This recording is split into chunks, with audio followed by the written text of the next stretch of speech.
let's move on to Group C, a very exciting group where we see Slovenia, Denmark, Serbia, and England, the odds-on favorite to win it. This is our Group C preview and betting guide.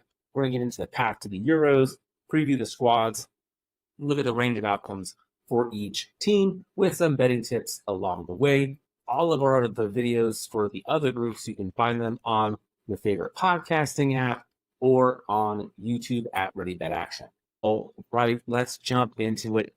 Let's look at what the sportsbook expects to happen. Everyone thinks that England is going to get super far. In fact, you can't get even money on them getting to the semifinal, which means they are expected to go deep into this tournament.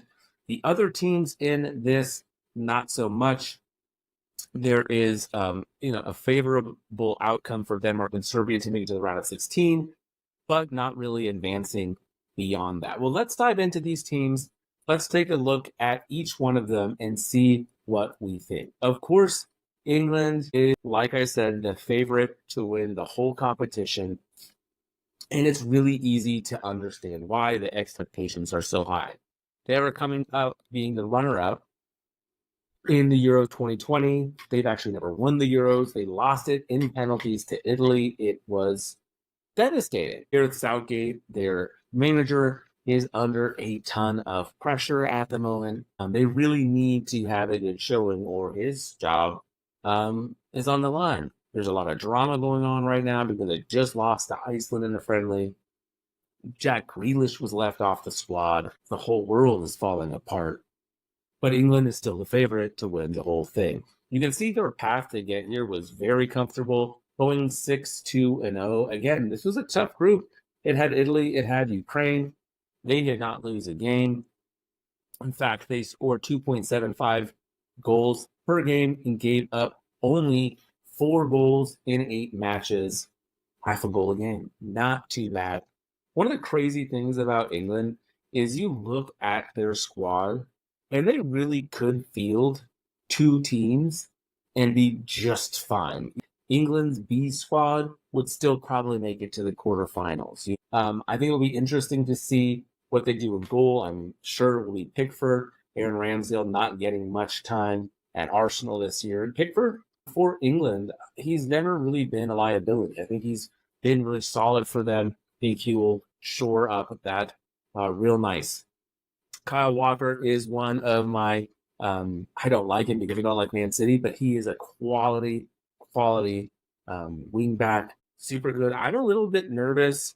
If I'm honest, you look at the defense of England, and it does leave me wanting just a little bit more. Who's going to step up and actually be able to lock down when you go up against a guy like Kylian Mbappe, or even some of these other great guys with just incredible speed that we'll talk about when we talk about Portugal, when we talk about the Netherlands even. I wonder if they're able to get behind them. But where England do not lack for quality is in the midfield and the attack. I love Trent Alexander-Arnold playing in the right midfield position. I think would be really, really fun. Mainoo, I think, actually might get an opportunity to play in these Euros. Again, the Manchester United kind of wonder king. Of course, Declan Rice, incredible player for Arsenal this year. I think he was just voted the player of the year for Arsenal's team. He was worth every penny. He had clutch goals. He's very good at linking up the defense and the attack.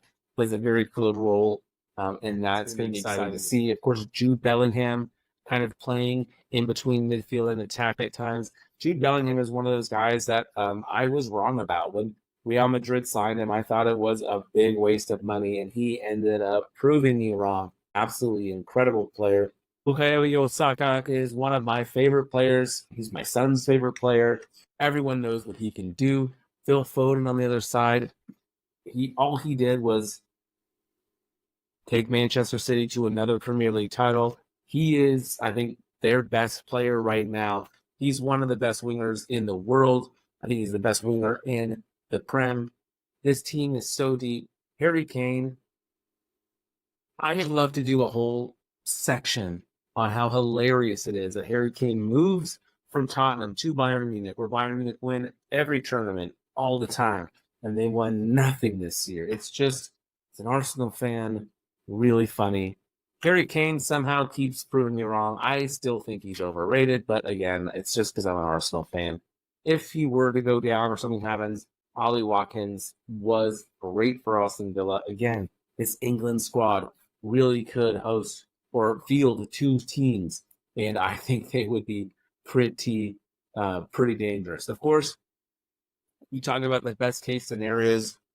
Their favorite to win it, best case scenario would be winning this thing. That's very much in the range of possibilities for this team. I think if they only get to the semis, people would be disappointed. But, if you lose to France or Portugal in the semis, yeah, that can happen. There's a lot of great teams.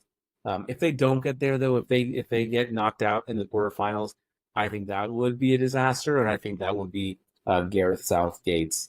That'd be his job. Let's talk about Serbia next. They were the runners-up in Group G, going 4-2-2. Again, you can see they had a not too difficult group. They lost the group to Hungary, who we talked about earlier. They also played Lithuania, Montenegro, and Bulgaria. So not a tough group. So hard to know what to expect with Serbia. They did not qualify for the Euros in 2020. In fact, their last Euros was all the way back in 2000 as Yugoslavia. They were the team with the fewest points for auto qualification. They only averaged 1.8 goals a game, giving up 1.2 goals a game. Kind of a tough team to figure out because while they did qualify, the competition wasn't great. They haven't looked great. In fact, in the World Cup, there was some excitement about them. They gave up 8 goals in 3 matches, losing them all in pretty horrific fashion. Kind of difficult to put a whole lot of confidence, a whole lot of weight behind the Serbia team, even though there are some fun names on it. You can see in their goalkeeping and defense, they don't have that many names, right? They have so many more midfielders and forwards coming with them. Their forward position is where I think they really shine. Mitrovic playing now in Saudi Arabia, but he leads Serbia in qualifications and scoring. He was absolutely phenomenal. And Vlahovic, to me, if he can just stay healthy, I just think he is such an incredible footballer. He plays with such tenacity and skill. We've got a lot of good names in this midfield as well. Milankovic Savic now playing in Saudi Arabia was a very strong player. Dusan Tadic leaving Ajax, going to Fenerbahce. They kind of fell apart after he left.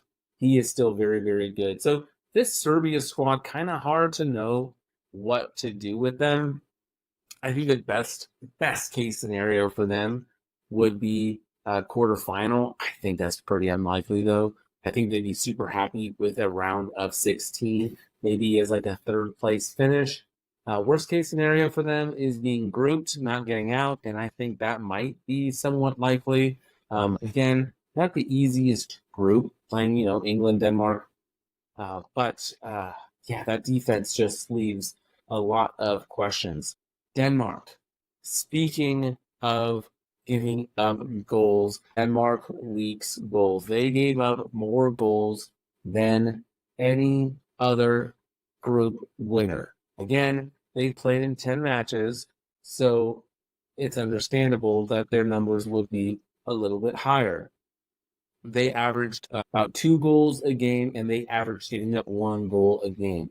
But they have scored in their last 9 matches, so they have been playing very, very well attacking. In the Euro 2020, they got to the semifinals where they lost to England 2-1. So they had a great showing there. They have a lot of guys on this team who have played at a high level for a long time. Kasper Schmeichel, of course, it's funny that he's getting older now because I remember when his dad played for Denmark. But Schmeichel still in goal, absolutely fantastic goalkeeper, and I think could carry them very far. Andreas Christensen for Barcelona was really solid this year. He even scored some really important goals for them. Exciting to see him kind of develop his game even more. I think Simon Kjaer for AC Milan is super solid as well. Excuse me. And then we have a couple of Christiansens in there just for fun. The midfield, of course, we've got Christian Eriksen, who's still around. I'm not sure how much he'll be playing for Denmark if he's able to go 90 minutes game in, game out, but he offers that leadership, excuse me, that perspective that you really need. Pierre-Emile Højbjerg for Tottenham was super good this year. He really developed into a good central holding midfielder. Damsgaard for Brentford is good going forward. They got some exciting names on this team. A lot of Brentford guys, Norgard as well. Good for them. I'm excited to see what our boy Rasmus Højlund can do in these Euros. I'm curious to see if he plays up front with another attacker, like maybe Yusuf Poulsen, who's got a lot of experience, or maybe they just put him up front and surround him with some wingers and some attacking play and try to penetrate people through the middle with Højlund's speed. So it'd be fun to see what they do. I always like watching Denmark. They can be a feisty team to play against with their good goalkeeping and their speed on the attack. I think the worst case scenario for this team is just not advancing out of the group stage. I think that would be pretty devastating.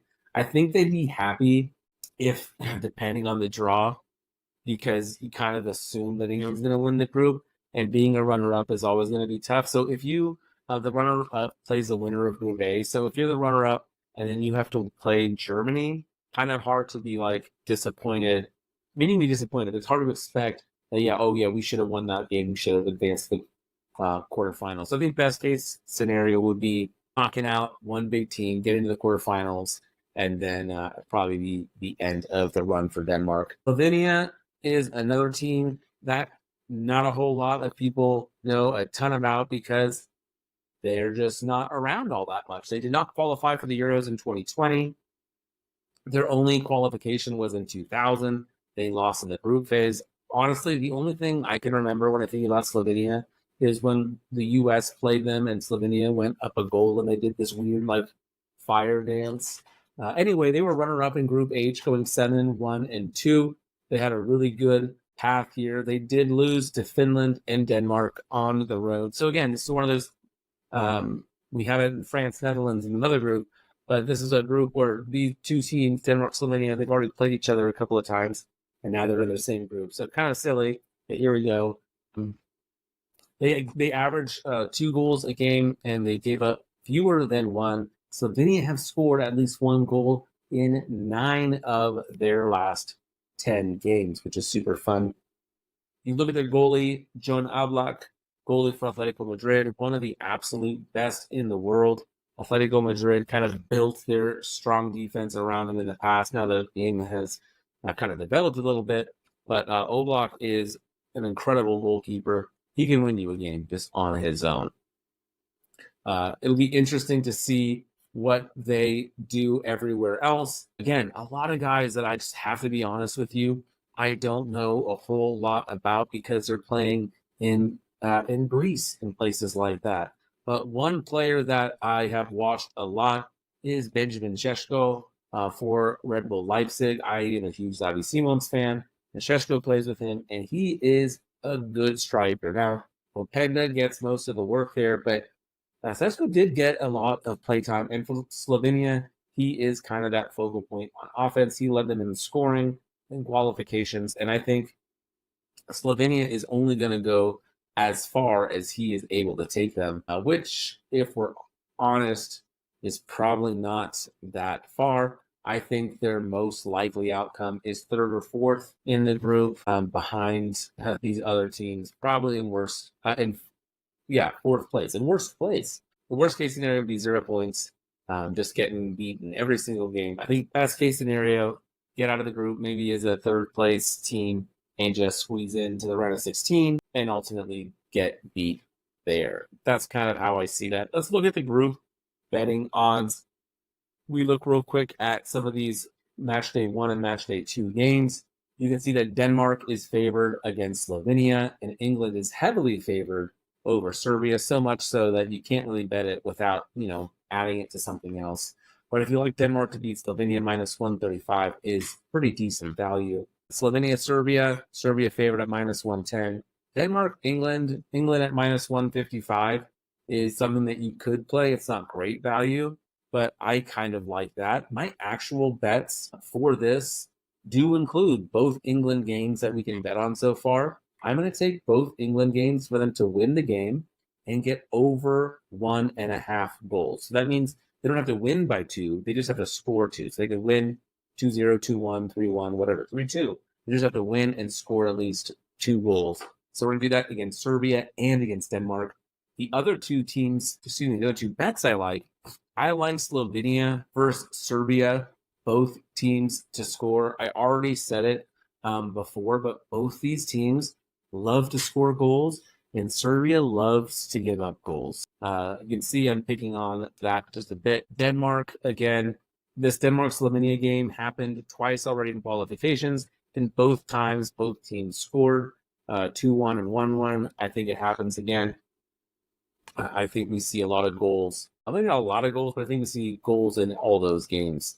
My projected finish, again, I'll go through the entire thing at the end of the video and in a separate video if you want to watch that. My projected finish for Group C, we've got England in first place with 7 points, Denmark and Serbia both tied with 4, Denmark in second place based on goal difference, and Slovenia in last place. Again, these projections are based not only on the betting odds, but also simulations that we've run and just my own personal analysis. That is Group C. If you want to watch any of our other videos, go check them out on YouTube or on the podcast at Ready Bet Action. We've got videos for every group, betting at odds, all that kind of stuff. So do jump in to all of those.